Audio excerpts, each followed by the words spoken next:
Hi guys, welcome to episode 4 of Inner Alchemy with Sundar Roy. I'm joined here today by my lovely friend Freya Gabriel. Freya Gabriel is an astrologer, a holistic therapist, a community builder and an activist. She's been really active in the movement for Free Palestine, very, very actively engaged since day one. And because she's also an astrologer and a holistic therapist, I wanted to bring her on because we've been having this conversation for at least a year, talking about some of the distortions and the new age deceptions that we've seen proliferating in the spiritual communities, particularly in the UK, but also, you know, our online communities online, and why so many people have been disengaged with the Palestine movement. So I wanted to bring her on here to have a long discussion about some of those things. So I hope you guys like the podcast, and leave your comments in the comment box below. Let us know what you think.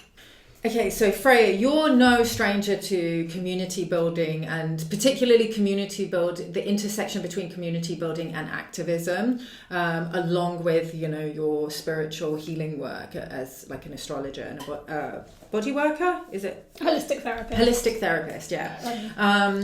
So, you know, we obviously met when you were doing the Golden Frequencies event, which, you know, some of you guys might remember I've spoken about in previous videos, was an amazing community of building event that Freya put together in Hampstead Heath, that was just bringing people together to organise against the medical tyranny that was unfolding. You know, a lot of people who've been awake and aware know that was, you know, part of the Great Reset's plan, the Fourth Industrial Revolution's plan to kind of usher in the Great Reset and have us all, you know, tracked and traced and jabbed and, you know, with nanotech in our bodies and things like that. So, you know, I love how you were bringing people together during that time. And then obviously we connected over the Palestine issue because we were both very actively engaged in that. You were super engaged in it from the beginning. And you organised the really successful Jam for Palestine event, which, you know, with the Silk Road Music Group and Dancers for Palestine, which you guys raised thousands of pounds for people in Gaza and the West Bank. So yeah, do you want to talk a little bit more about what would you say to people who are in the spiritual community, who are healers and spiritual teachers, who think that it is not our job to get involved in like politics or activism? So like most people in the spiritual and arts communities. Yeah, basically. It's a lot of people. It's the majority of people. Maybe now things have changed, but yeah, for sure, it's a theme I've noticed over the years. You're either in the music and arts and your focus is the music and the art, or the healing and spirituality and oneness and unity, and like, you know, there's like a lot of things. There's a massive like division within that in itself. There's a massive split. People really do struggle to integrate the political and the spiritual, which to me is like the love and the light, and then the shadow work, you know, and the sort of more like underworld truths about reality that are like so important for us to align to that higher vibration of like love and light, or oneness and individuation. Why do you think so many people dissociate from kind of talking about the real political issues and don't see it as part of the same thing? I think a lot of people don't have a clue what's going on. Right, yeah. I honestly think a lot of people are completely like, I think what I've noticed over the years is people aren't paying attention. Yeah. You know, like the amount of information throughout, like COVID, the scamdemic, those times, like the amount of information was there, but a lot of people aren't accessing it. Yeah. So they're being broadcast with all of the like mainstream narrative, which is basically keeping them in this program of deception. Yeah. And they're running off a perception which it's a false reality. Well, it's the same. I mean, even people in the pro-Palestine movement don't seem to be aware that that's part of the same agenda. Yeah, exactly. Yeah. And then same with a lot of people in the past. Yeah, a lot of people don't. Yeah, so it's almost like these big like worldly events happen that affect everyone and the consciousness of everyone, because the decisions we make in any given moment are creating our karma as we go, you know. And if you're kind of deceived into a like false reality, which is basically feeding the like the devil energy, the the evil, the sort of like vampiric sort of toxic, whatever you want to call it. Yes, and the choices people are making are aligning them to that like frequency, to that law of attraction, to that truth. Basically has become really important to me over the years, because most people are running by narratives and are being deceived and manipulated into like narratives which I keep seeing again and again, all the evidence that's showing that it's just an absolute lie.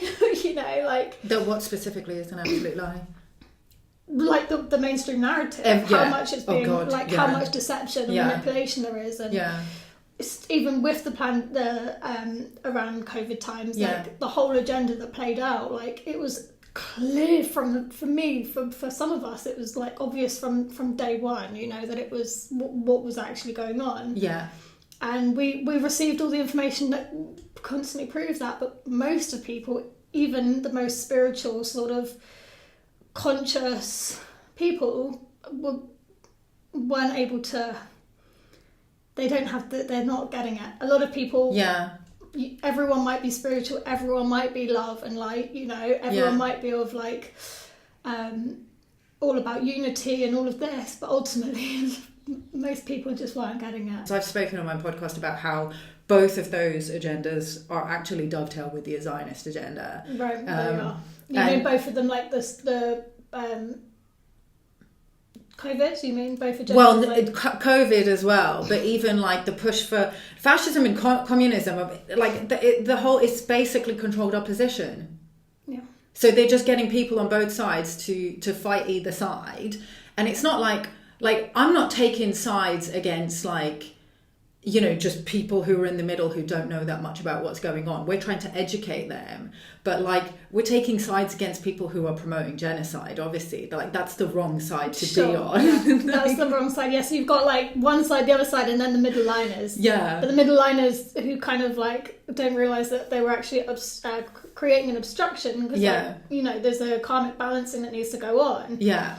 And where it's so out of balance on one side with so much like victimization to these like psychopaths, is like the victims need the support as much as they can get, and it's like there's been this whole thing, and it's the middle people that are stopping it from going woo, you know, it's like they're stopping the scales of karma tipping. And obstructing basically something that is ultimately going to help the actual victims. And, well, they've made it, and they've intellectualized. You can intellectualize all of these things as much as you want, but ultimately it's about babies burning. Exactly. Being burned alive, and it's like I don't really know. I can't get my head around how that is so complicated to people. It's really and not. How people can make up every excuse in the world why they don't want to stand up and say that's wrong and that's bad, and like we don't stand for that, and we don't want our taxpayer to pay for that and to resist it.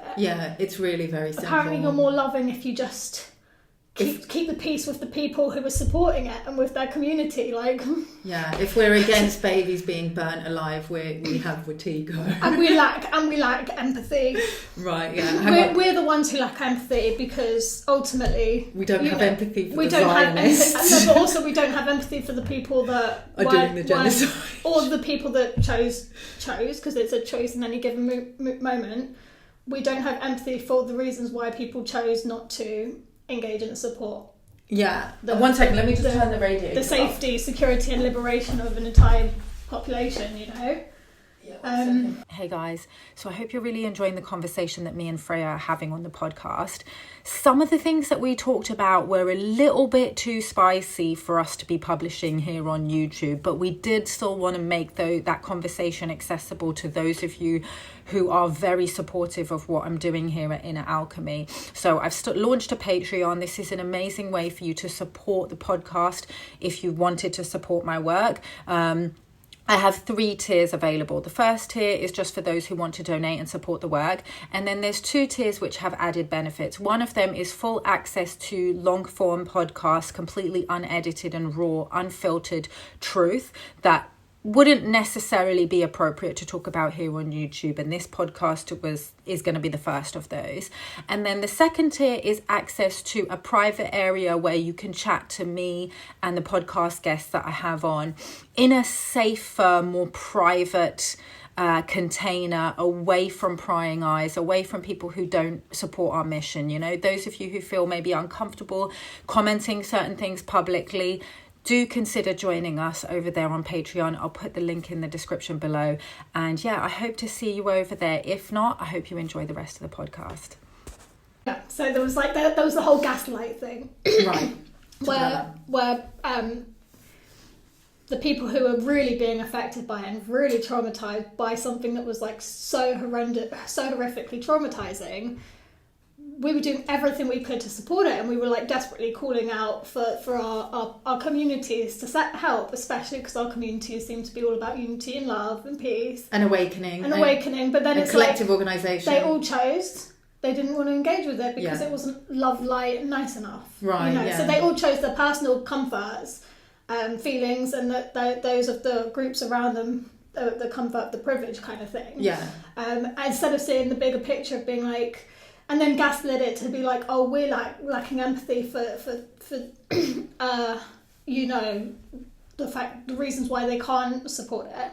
But you know, everyone had different reasons, and everyone had different excuses. But like individually, you've got you know, I've had every excuse under the sun as to why people weren't able to support it, but they were able to do everything else in their life that involved pleasure, fun, you know, just what they love doing. Yeah. For the record, guys, we're not talking about people who were like genuinely going through a lot of shit. Obviously, we know we're in a cost of living crisis. We know that lots of people have been dying from the bioweapon.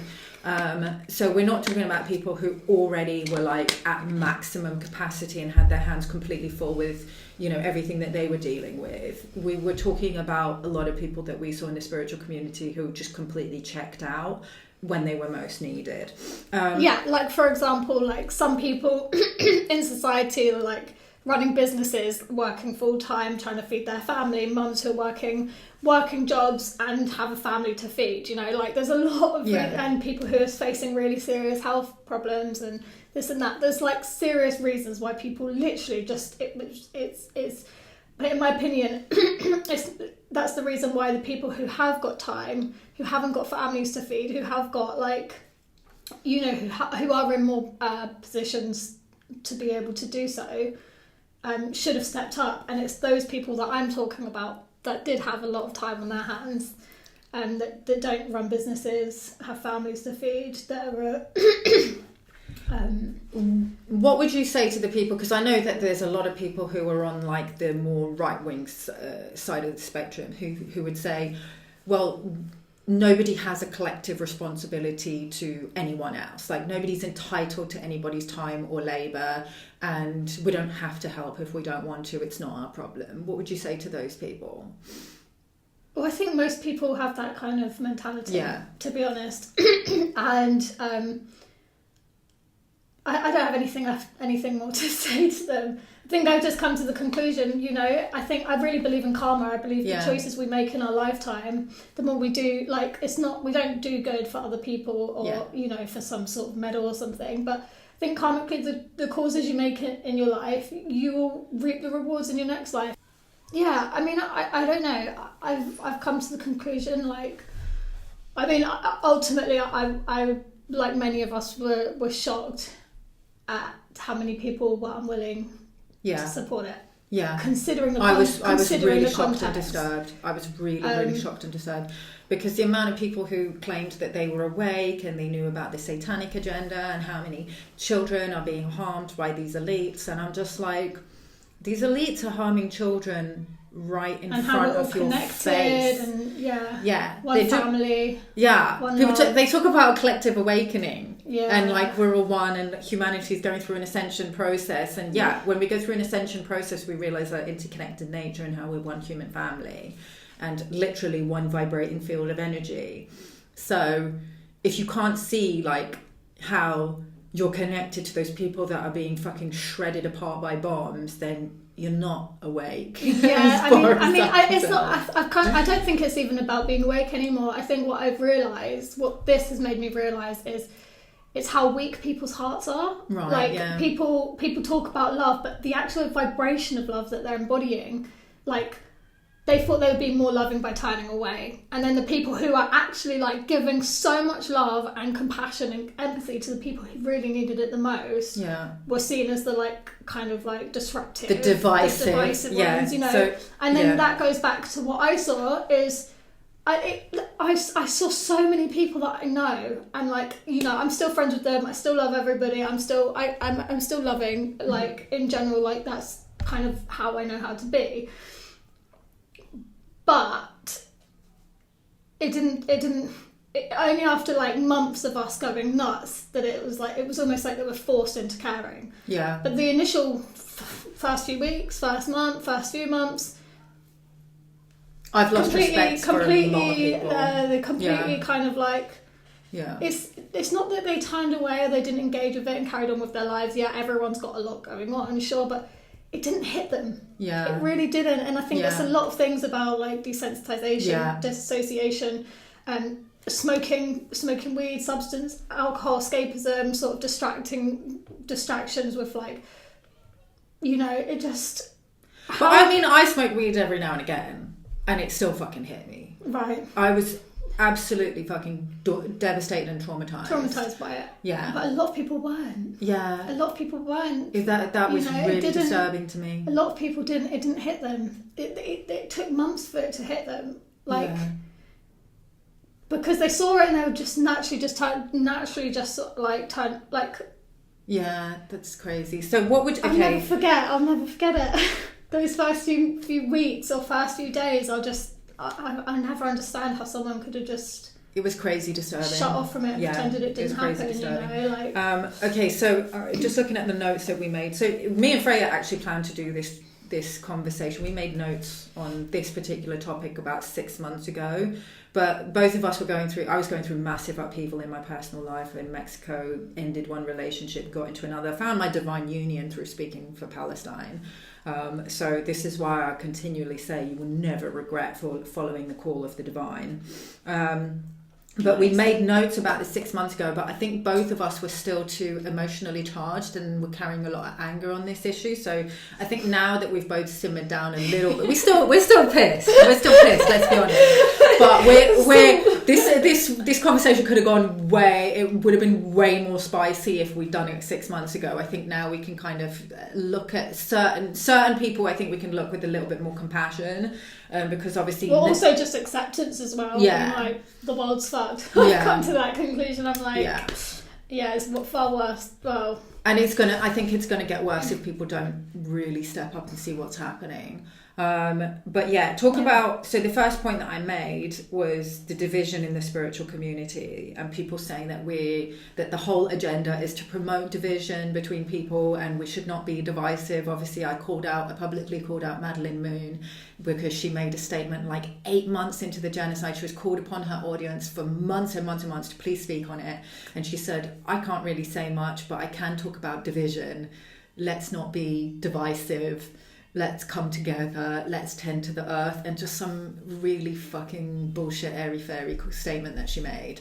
And do you remember we were having that conversation? I was just like, talk about what we talked about. To me, the divisive thing is just such a shallow gaslight. It's like, it holds no weight. I think it's the most like empty like comeback or empty like form of like defensiveness you can get. Like, you could say that someone, I mean, I've lived in community for years. I'm always around people, you know. I'm like, but you can say someone's being divisive because they're complaining about the people in the kitchen who haven't done their tidying, and all of the drama that people have, like the really superficial, surface level drama people have on a day to day, is just crazy. Like, observing it, it's just the things that everyone's got these individual conflicts that people have with each other, and ultimately then they stop talking and they fall out, and anything can be divisive. You know, people not getting along and not agreeing is standing up for themselves. It's going to be divisive, but it's like, you know, I just think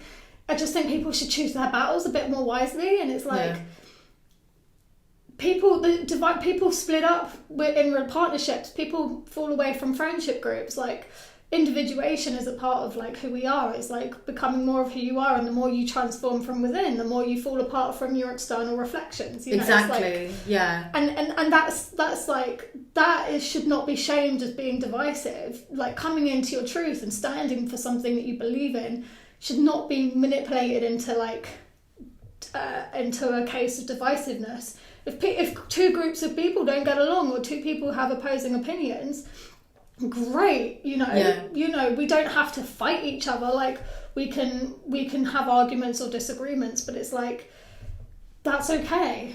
It's okay. Like, if you're standing for something that you believe in, like, the things that I watch people stand for on a day-to-day basis and have arguments and conflict with each other about, like, it's all so ridiculous in the grand scheme of things. And then none of these people have anything to say when it comes to like real issues, like the genocide. Well, the thing that I thought was so gaslighty about it was just like, are you expecting us to be sitting around the fire singing Kumbaya with soldiers who've served in the IOF, who've been committing war crimes and killing children, who've been sniping kids in the head, or like who've literally, like, there was that video. That's basically what. Yeah, there was that video of the IOF soldier who literally set a house on fire, which had a mother and baby inside, and you could hear the baby screaming as it was engulfed in flames, and they were singing. And these people are going to be returning to our country and probably coming to our spiritual healing events to try and get healing from the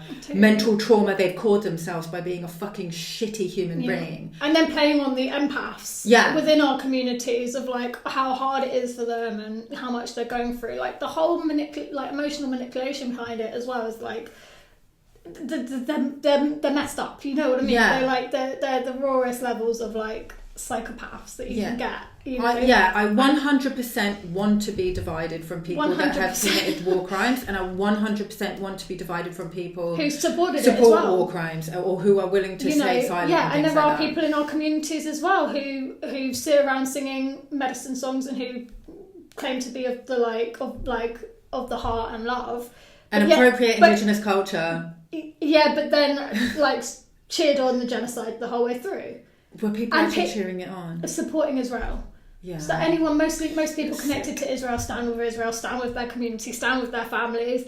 I don't want anything to do with any of them. Yeah. Like, you couldn't pay me to sit in the same room as them. Like, you know.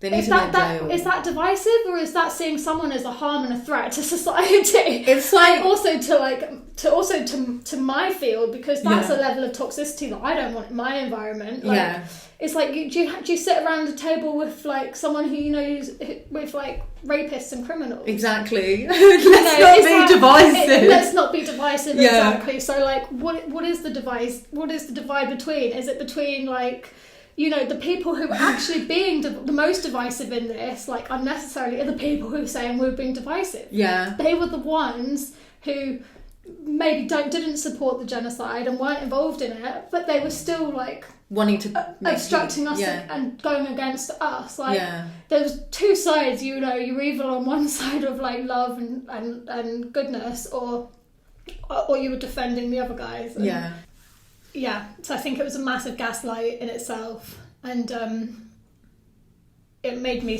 like a lot of it's just coming from pure like ignorance, arrogance, the ego. Like, a lot of people's egos got in the way.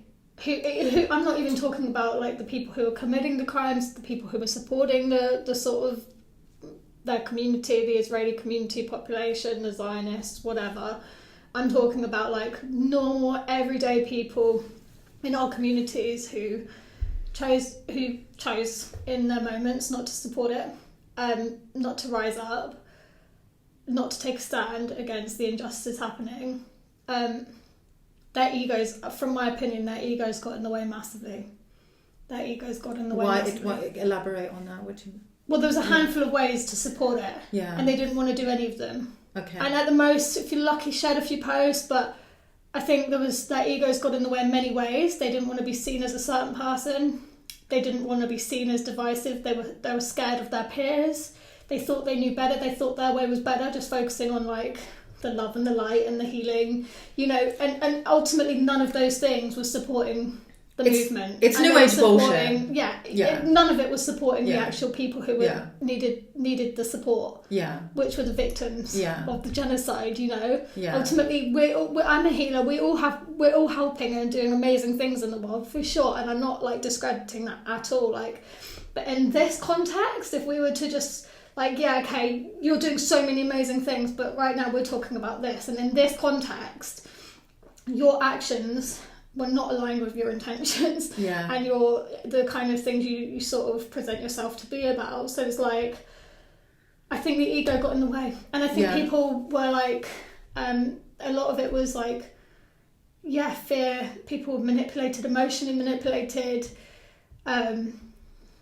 I can see what you mean actually about the ego thing, because I think Naily by Nature, she did a really good reel that went viral where she said that the reason why a lot of people, particularly within the white spiritual communities in the West, were not speaking about what was happening is because they thought that they were going to lead the Great Awakening, and they were just waiting for everyone to catch up, and now they're seeing that it's actually Palestinians in Gaza who are actually leading the Great Awakening. So, and they completely fucking missed it. I was just like, guys, the Great Awakening is happening right now. This Christ Awakening that's happening, literally emanating from the birthplace of Jesus, is happening. Christ consciousness. They didn't get it. They said it out. But what they didn't get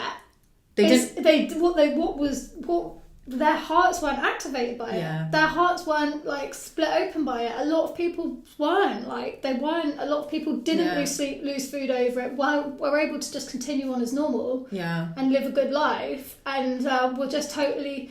And that for me is 100% bypassing. Yeah. Like, and I'm not saying I'm all about, like, I really get it. Like, I understand like the healing, the energy, like getting yourself to a good vibration. Like, I lost all of my work throughout all of that. I could not attract clients at all. Like, not at all. And I was happy because, I mean, that was the last thing on my mind, is my work, my money, even my clients. I couldn't promote my business during that time. It felt so just gross. You know, exactly. So from our perspective, it was like, we in that moment chose what the priority was, and it's humanity and the greater good for all. You know, I think they all cared. Ultimately, if you say, you know, they all cared, but the level of care was like coming from the mind and not coming from the heart. Like the heart was like the protector and like the mothering, compassionate. Like, oh my God, we've got to do what we can to support this. Like, when you really care about something, you support it. Yeah, people didn't have that. Well, I think a lot of people within the Awakening and Truth communities had been ushered into the whole QAnon psyop, which is essentially Christian Zionism. Right. So a lot of people went that way. A lot of people became Christian. I mean, people not in the communities I'm part of. Maybe not in your shamanic medicine communities, because a lot of the conspiracy camp went that way. From what I was seeing. They did. But, I mean, a lot of them who were like bang on it, as you said before, who were bang on it the whole way through lockdowns, nothing to say about anything. And I do wonder, and I do question if it is just a deep-rooted level or layer of racism. Yeah, you did say that. I think that is another part of it. I do think that there is something to it that's like much deeper. To watch these things happen, to watch something like that happen, and not care, but you care when it's like your freedom. Yeah. And then months in, people are like, oh, I really don't know enough about it. I'm like, what do you need to know about babies being burnt? Are we really having this conversation? Are we really here? Like, it's been a test in like my own like coming back to the heart, and like just I can't even think about these situations anymore because I do judge. Some of the judgments we have are justified, you know. Yeah. And I don't really want to be in a place of judgment, so I'm just constantly trying to redirect my energy towards like, it's almost like there's that energy imprint now when you like, it's just I don't even know. It's just. But I do know. I mean, what would you say? I did notice that the silence wasn't only from white people; it was also from people of color. But I think also that doesn't, just because it's also people of colour, doesn't mean that people of colour can also be racist towards other people of colour. And there is also, with white supremacy, there is this tendency to think, well, if it's happening in the Middle East or if it's happening in Africa, that shit happens there all the time. That's what it was. Yeah. We've always had wars, like, this is the way of life. It's worldview poisoning. It's total worldview poisoning. They think, oh well, it's normalised, basically. Yeah, same and also a lot of people not talking about Sudan and Congo. Like, I'll also out myself. I'm not talking about those issues as much because, firstly, we don't have journalists on the ground covering it as much. So there's also that there's like a lot of media silence around what's happening in Congo and Sudan. But with particular reference to Congo, it's been happening for so long that I think it has got to the point where it's been normalized, and so obviously that harms everyone, actually, because of what's happening in Congo. A lot of people could take that excuse with what's happening in Palestine. They're just like, well, what about, have you talked about Congo? And it's just, that's been happening forever. Where were you? Yeah. And so all of that. So I'm just like, well, okay, when this is at your doorstep now, which it will be, because Gaza is the testing ground for what they plan to do to everyone. It's literally the first 15-minute city. So when this rolls out, as it is in Lebanon, in Syria, like they're planning to extend the whole region. Yeah, the wildfires in LA. When that starts happening to you, don't expect people to care. Like, don't expect people to care if you weren't actively engaged. Well, this is the thing that I want to go back to. Like, we don't understand how karma works. It's so intricate and there's so many layers, and I'm not going to like pretend like, oh, you're going to get bad karma if you didn't take a stand for it. No, it's really not as simple as that, because everyone's in different places. Everyone has completely different realities, paths, whatever, like, you know. But there is a level of, like, the causes you make, you know, like, if you're not going to care about humanity, when it comes to you, don't expect humanity to care about you, kind of thing. Like, if you're going to keep turning away from these things, then when you need it, then don't expect, like, it to be... I'm just like, you know, we're meant to be coming together, and like people can make up any excuse under the sun, and like, sure, the sacred meditations and prayers is amazing, but like the mass movement of those protests is like the highest form of meditation, where you've got millions of people worldwide walking along the ley lines, the energy channels, chanting the same thing, uniting. The vibration it's grid work. The vibration is so high, it's so strong, and it's so egoic of people to look at that and be like, nah, that's not the way it should be. That's not the way like, we're gonna do it my way. It's like, guys,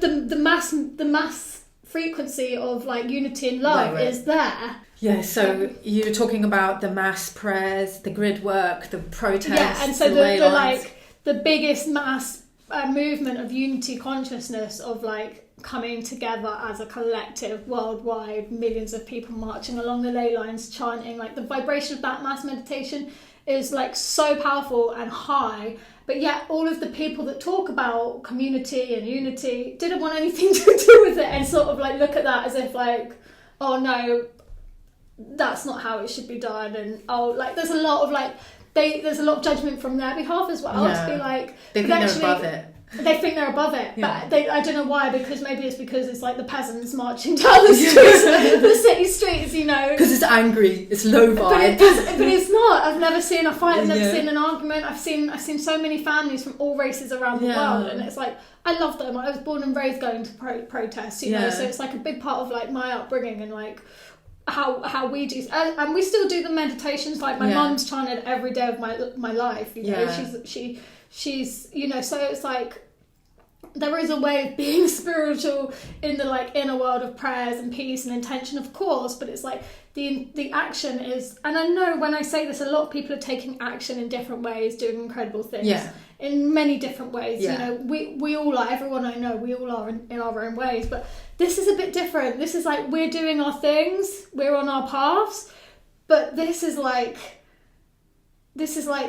kind of a cherry on top, where it's like, okay, this wasn't in my like field. This wasn't like, I haven't been born to, like, this isn't like my like sole path, my purpose. This isn't like, but it's like, it's just something that humans should naturally come together to do. Yeah, to it's collectively like, it should be part of organise, a way of life. It Yeah. should be, it's the biggest, the collective organisation that is involved is like, if the organisation is there, the movement is there, and it's like, wouldn't we do something that like... I think some people who've gone to the more right-wing side of things, they think it's about acquiring as much power and influence as they can individually so that they can actually affect change from the top. But then what they're doing is but then what I noticed with this is that some people, not all, but some leaders within the communities, they actually were turned around and said, no, don't pay any attention to that. Yeah. Like, that's divisive, this and that. Follow me. And what they actually ended up doing is they ended up guiding people away from unity consciousness, which was marching towards collective liberation. Yeah. And into new age bullshit. And they tried to redirect it into something else. And what they did, by my program, energetically, the higher love was there. That was like, there's babies burning right now, not my family, not my friends, you know. Yeah. I'm not doing this for my own like pleasures or like my own success story or like my own legacy. I'm doing this for them. I don't get anything out of it. There's like something so selfless about it. And that was the higher love. That was the higher vibration. But ultimately people were like, obviously there was the trauma of like, you know, there was the trauma, which obviously wasn't. But the movements and the ways of supporting were. And the fact that there's some of these leaders who actually are connected in different ways to Israelis, and that's the reason. Not just that, but some of them are shills. They redirected it, and basically, they're in positions of power and leadership, but we're like, oh no, don't look at that. Yeah, no. Don't waste your time looking at that. Imagine what kind of leader of love and unity would say, you should turn away from that. Well, don't even engage with it. Yeah, I mean, so my audience know that I've been following Mark Passier's work for many years. I kind of actually am a little skeptical now on whether he's even to be trusted. But he's even talked about the fact that the New Age was established by Satanists, and obviously his qualification to speak on that was the fact that he was a satanic priest. So my suspicion is that a lot of those leaders who were positioned during the pandemic were actually put there deliberately. And, you know, if y'all learn gematria and learn how to decode, you'll be able to see who those people are. Because the numerology will be all over their names and stuff, and it will even tell you what their agenda is. So that's been really revealing, and I'm going to get my boyfriend on the podcast to kind of talk to people more about that. Okay. So yeah, that's going to be interesting. So I got here on my notes. We've been talking so much that we're only on like the second or third point. Dissociation. So a lot of people like not feeling safe in their body due to past trauma. So they tend to seek out like higher perspectives to try and understand what's happening, and end up completely bypassing and not taking any action. Like what would you say about that? What, like spiritual disassociation more so than substance? Like if people were actually traumatized by what they were seeing, and because obviously people in the spiritual community, we tend to try and find some deeper esoteric reason to explain why bad things are happening, you know, and try and put like a positive spin on everything. Do you know what I mean? Oh, this is all happening so people can wake up, or, you know, do you know what I mean? Sure. I mean, it's a hard one. Because you can see both sides of it. Well, like a lot of like philosophies and wisdom, there's a lot of perspective within it. But like again, for me, it like all comes back to like the heart. Yeah. And like, I don't know, I just care more about victims than I do about the people committing the crimes. Yes. Personally. Yeah, exactly. I care more, some people care more about the person committing the crime. Yeah. In general, some people have more empathy for the rapist than the one being raped. Well, you know, and I'm not saying there's anything wrong with that, but I just think like, Well, it just means that they identify with that person. So you probably want to stay away from that person. Who needs the support more? Like, it's not like, I get it, I get it, like, but I think a lot of philosophies, I think everything within context. Yeah. Like, I hear people using the same philosophies for everything, and they're like, and I'm like, that works within that context, but within, I think things can be taken out of context quite a lot. I think that conversation should be had between Israelis and Palestinians who are actually deconstructing how, like, for example, like Holocaust survivors have been deconstructing this narrative that what happens to somebody's psyche, a people's psyche, for example, like the Jewish people who've been Holocausted and victimized for over generations, obviously thrown out of 109 countries, how that turns somebody, how that psyche will actually turn somebody from a victim into an oppressor. I think that that's a conversation that should stay within that community. I think that we can be spectators and observers to that conversation. We can maybe comment on it, but I don't think that it absolves us from showing support and solidarity to the movement and still taking action, defunding, our governments and 100%, participating in BDS, all of that stuff. Yeah, and also it's like, sure, you can give it, you can like kind of make up as many excuses you want for these people. Yeah. But ultimately, if you lived in a village and there was like a group of guys who have been really abused their whole lives and have lived a lot of trauma, are going around raping all the kids. Yeah. And all of your kids are being raped by these children. Yeah. These people, and they're going around killing and murdering and causing a lot of harm and like terror in the neighborhood. What do you do? Objectively, subjectively, whatever way you want to look at it, what do you do? Do you just say, oh, but they've had so much trauma, we just, we really need to just learn to understand them and love them? Or do you say, no, these psychopaths need to get locked up behind bars? I'm protecting my family, I'm protecting my neighborhood, we're protecting our community. They need to be treated. Yeah. They need to be locked away and treated there behind bars for their mental health disorders, for their psychopathic tendencies. Yeah. No, but going back to your earlier point about, you wouldn't justify what somebody's been through. A lot of people accuse us of doing that, justifying what happened on October 7th. Because of, obviously Qassam brigades, a lot of them are orphans, a lot of them have been grown up in a concentration camp. What would you say to that?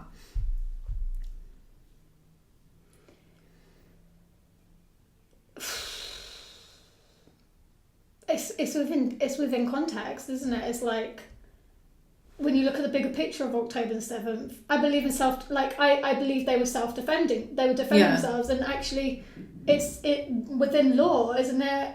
Am I correct to say that people who are being occupied have a right to defend? Yeah. No? Do you want me to explain our position on this? So basically, Palestinians have the right of armed resistance. They have the right to resist the illegal occupation. This is what we would say to those people. Have the right to resist through armed resistance the illegal occupation that Israel is placing against them. Israel is classified as a belligerent occupier, and for that reason they do not have the right to self-defense. They have the right of security so they can protect their citizens, but they don't have the right of self-defense, and they don't have the right to go after the armed resistance group that ran a military operation on October 7th, which was actually to target several military bases near the fence and take prisoners for a prisoner exchange deal. Now, obviously, there was a festival that was happening there. They didn't know that there was a festival there. Their intention wasn't to go and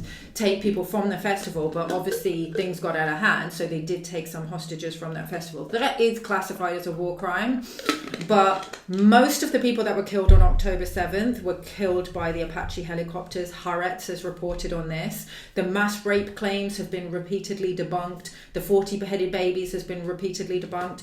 2 babies were killed that day. We don't even know if they were killed by Qassam Brigade's fighters, because the bodies of Qassam Brigade's fighters were so charred to a crisp that couldn't even identify them, tell the difference between them and the Israeli civilians, and also the Israeli IOF prisoners that were taken that day. So most of the people that day were actually killed by IOF friendly fire, according to the Hannibal Directive, which is a military directive that the Israeli occupation forces have, where they will kill their own armed forces members if they're being taken hostage, so that they don't have to engage in prisoner exchanges.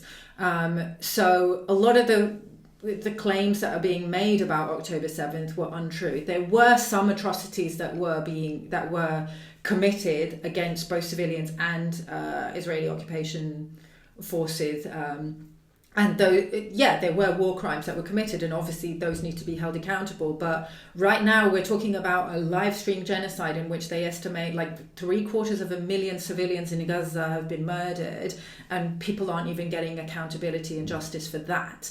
So, if we're going to talk about accountability and justice, we should look at what is the bigger crime here. Or everything before October 7th. And then we can talk about whatever war crimes were committed and holding those people responsible. But to be honest, most of the people that we had committed those war crimes are actually dead now. So, saying that what about October 7th? Most of the people who did the October 7th are dead. And if you're holding all the people of Gaza responsible for that, then you're a fucking genocidal racist. Well, this is the thing.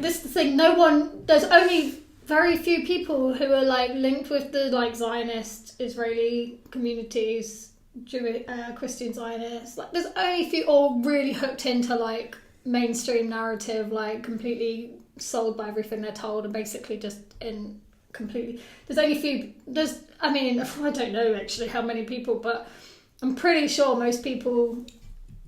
Are people still going along with what happened on October 7th? Some people, yeah. Some people are. Mostly, I got some comments the other day. But they are mostly their community. It's the same community. They're still banging on about October 7th. But it's the same community. Like my friend, someone I know who's a Zionist, she keeps going on. I like their community keep going on about it on the. It's like keyboard warriors. It's all that same community, but it's like there was a long time ago. The rest of the world, like. We've moved on. Most people aren't seeing that. Yeah. Like, really? Surely?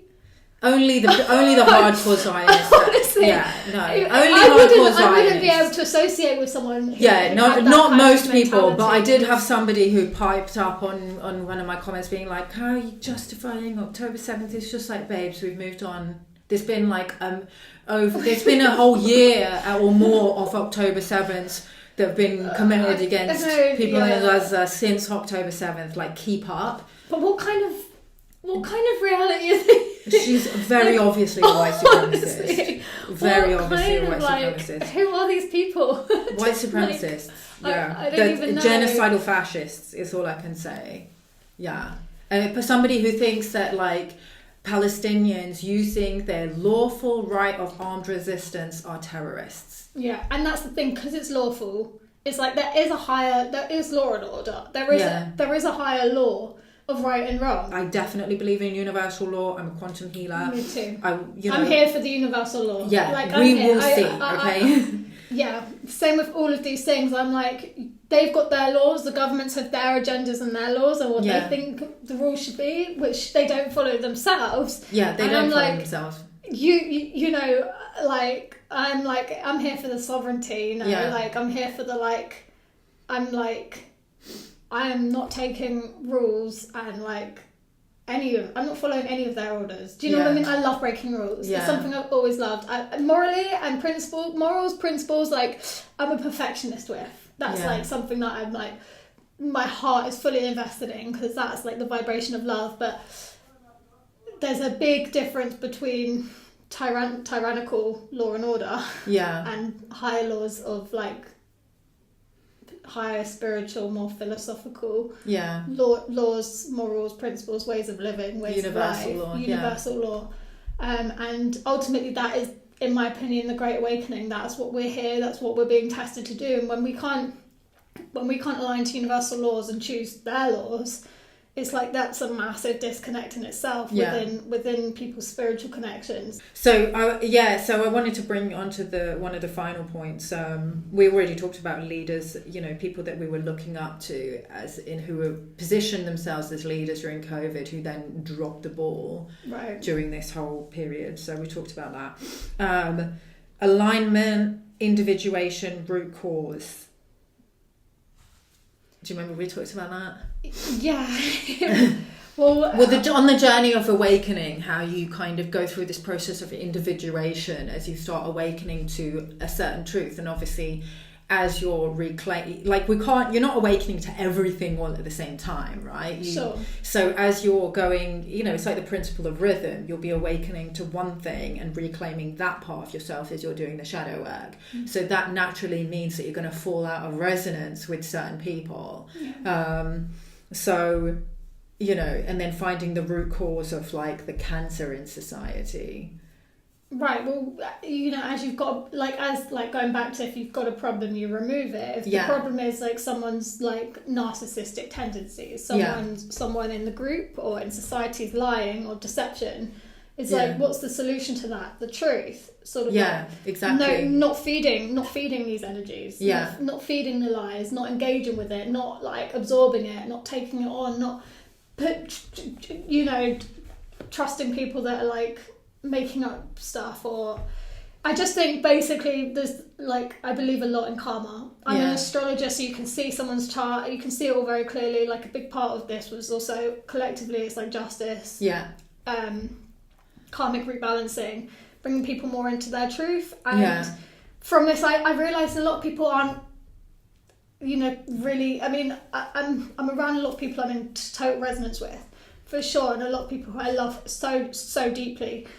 But I do think that I'm, like, still, my alignment's taken me down a slightly different path to a lot of other people. Yeah. And that's, like, my individuation is, like, when you sort of speak your truth and express these things and you have all this resistance, the people, a lot of that resistance, that they're not walking this path with me. Yeah. And if they are, they're going to take a while. They're quite, like, they're not there right now. Yeah, exactly. And it's like our individuation is like, but we're also playing roles for each other in this life, and we do have, we're kind of, it's like the mirrors. We're mirrors and reflections to each other, and like through certain interactions, you kind of realise more what you're about, who you are, and the differences.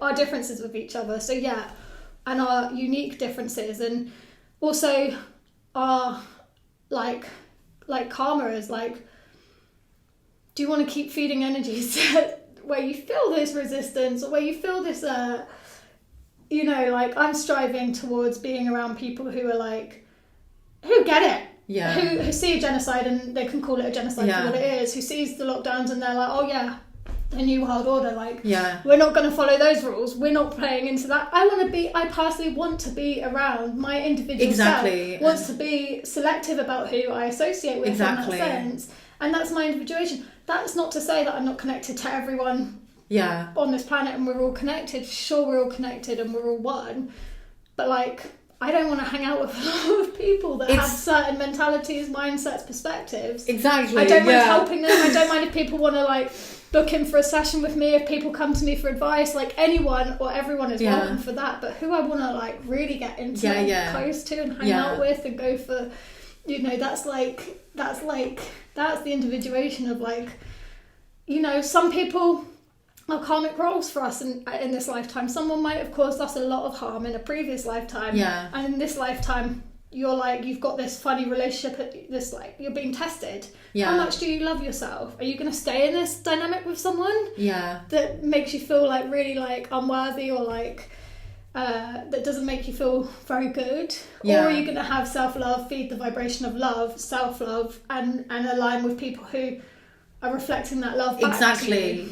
And like, when I saw, like, my ex, like, you were obviously really there for me when that relationship was falling apart. When I saw him just completely fucking dissociate when it came to what was going on, and just be like, it wasn't like he was supporting it, he was just like, yeah, I mean, there's a genocide, of course, like, the government's fucked. And I'm just like, well, that's not what I'm shocked about. I'm shocked by everybody else's reaction, and how few of you are actually like, oh shit, like, I'm here for collective liberation. We should do something about this, because this genocide requires all of us to take action. It's a crime against humanity. But he was just like, well, there's always a genocide happening. Well, I was like, no, you cannot be my divine union. Bye-bye. Well, I think people get stuck in these archetypal identities, these personas they've created for themselves. If you're a healer, you're a healer. All you do is you're healing, and you're like they put themselves in a box. Everyone's putting themselves in a box. Everyone's doing it. If you'll hear me as the guy who's sort of like, oh yeah, these things happen, and sort of like analyze it. Everyone's got their different, like, you've got the people who go out and do. Everyone's got their boxes, but ultimately, when it comes down to it, in this case, how many of those personas actually were actually helping and supporting the situation? Yeah. You know, because a lot of people were doing good things, but was it doing anything for them? No, you know what I mean? He doesn't care. He only cares about himself. But that's what I mean. I think people overly identify with that persona, and they can't be anything other. I had to forget about my astrology and my therapies and my healing and my love, and I like to talk about, you know, I like to, I'm a very compassionate, empathic person. I treat everyone with kindness and all of that, for sure. And that's a persona I wish I could be all the time. Yeah. But there's a time and a place, you know, and in a situation like this, the people who were being the most, like, sort of passive about it weren't the ones who were having an effect on the liberation of these people. Yeah. You know? Yeah. And so they were actually, like, almost a bit almost a bit of a hypocrite, where it's like, just because you're getting angry, just because you're being, like, some of your judgments are justified. Some of the things that we're talking about and the rage that we're expressing and the grief we're expressing is not only justified, but it's also having much more of a penetrative effect on the consciousness of other people, even if it is ruffling up some feathers. Yeah. And it's just also acknowledging our humanity. Too many people in the spiritual community want to be like an angelic star seed or a Pleiadian or like above it all, and want to reject their humanity, because it's actually a lot of when it comes down to it, it's like, what did you do to help? What did you do to help the Palestinians as they were being genocided?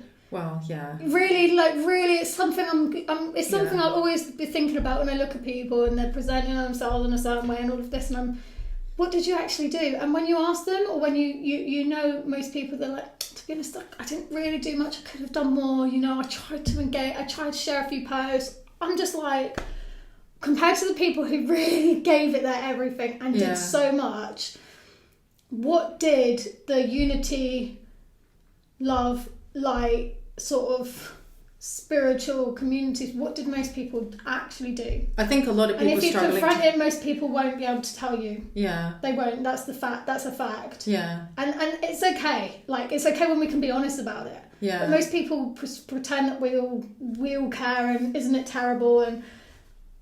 But if you really get down to the, like, core of it, and you really confront it with people, and if people were really honest about it to themselves, they didn't do anything. Yeah. That's it. Black and white. But is it their obligation to do anything? That's probably what I'm being devil's advocate here, obviously. Is it their obligation to do anything?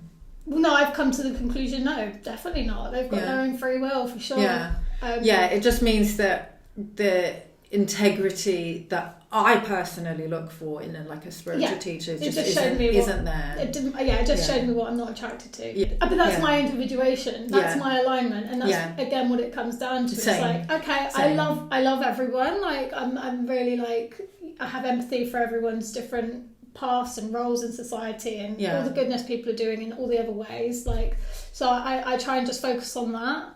But ultimately, without having judgments, it's those judgments that have made me realise what energy it is that I'm trying to intentionally align to. Yeah. And I'm not completely there, but through doing it, like, I am getting closer by my law of attraction and what I'm finding. And, you know, like, sure, it's obviously not everyone's path, clearly. Yeah. It's not. I mean, I would personally like to heal from the betrayal, because I am still really disappointed. I feel betrayed, angry at, like, just the inaction in the spiritual community. I really thought everybody was going to come together on this, and I was really mistaken. Like, I really overestimated everyone's capacity. I was shocked. Yeah. I remember at the beginning, shocked. I was like ranting to my friend who was on it, and I was like, I don't understand. I was like, why isn't anyone doing anything to support it? Why isn't anyone passing on the information? Why isn't anyone, like?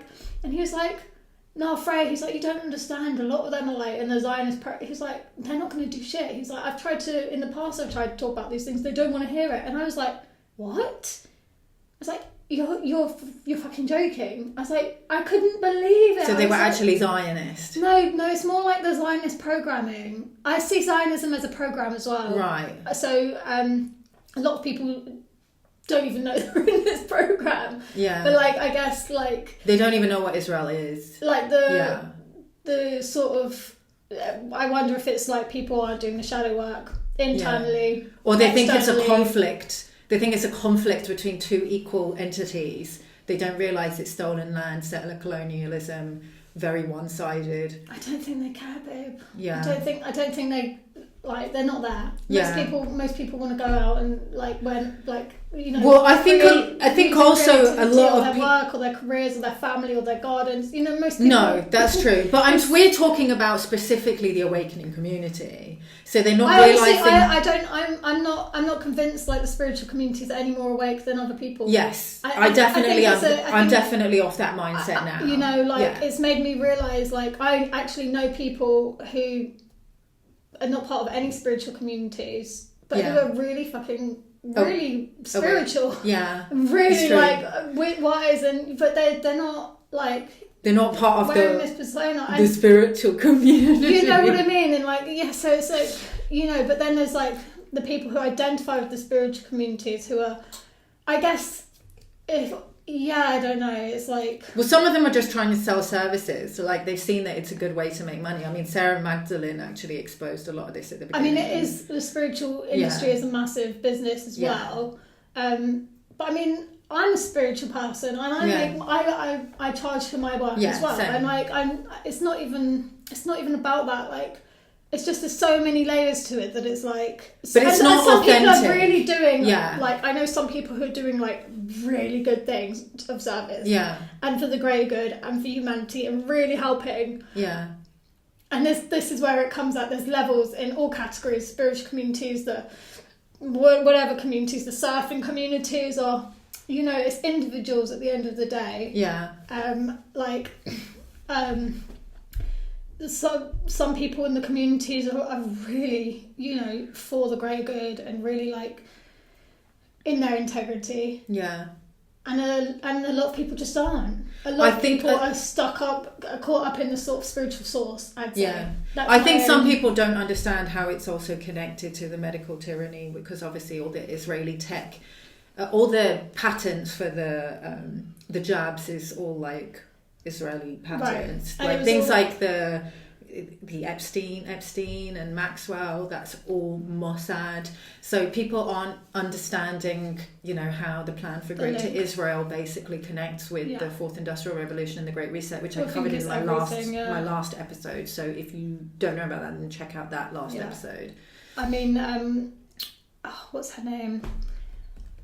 Oh, it's gone. But she shared something as well, like all of the vaccine companies are Zionist Jews. Right, yeah. All of the CEOs and everything. Who was it? Jews. Was it Genevieve?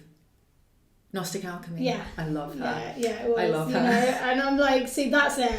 Yeah. She's got the kind of ovaries that I really respect and look up to. She's like a proper sister. Yeah, I really look up to her too. Yeah, there's a few warriors out there who I'm like... Yeah, we're speaking. We're in the same. Yeah, we both fangirl over Genevieve. Yeah, she's amazing. Okay, so there's loads of stuff she's been sharing that I'd even love to go into. Yeah. So what would you? Okay, so you're obviously an astrologer. Are there any astrological indications around what's been happening over the last year that you want to speak to? There's loads. There's so many. Everything cycles, right? And like, for example,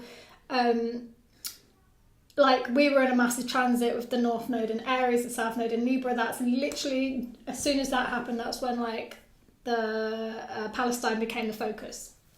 Obviously it's been an ongoing problem, but the whole point in these transits is that it's like bringing rebalancing, karmic rebalancing for a year and a half, individually in our lives and collectively. And obviously that was something and Congo and Sudan, things that like really came to the surface to be looked at. And it was like, right, and like luckily a lot of people stepped up to it and were like, okay, we need to like take this into consideration. This this is a part of right. the awakening. This is right. like, this needs addressing. And there were astrological indicators to suggest well, the North Node in Aries, the ruler, wherever the North Node is like the direction the collective's going. Right.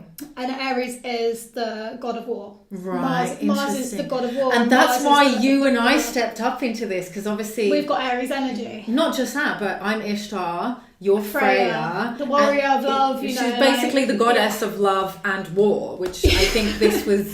It had that signature and all also over quite a few people who did step up. We all have a good balance of Libra and Aries. Yeah. I've got a mix of Libra and Aries. Right. Yeah. So it's like my fight comes from that, like defending, like taking a stand against injustices. Yeah, Dominic's got sun in there. Same with quite a few other people, so we're not like all about us. We're like, we want the fairer solution here. This is not fair what's happening, and so our rage comes out, and and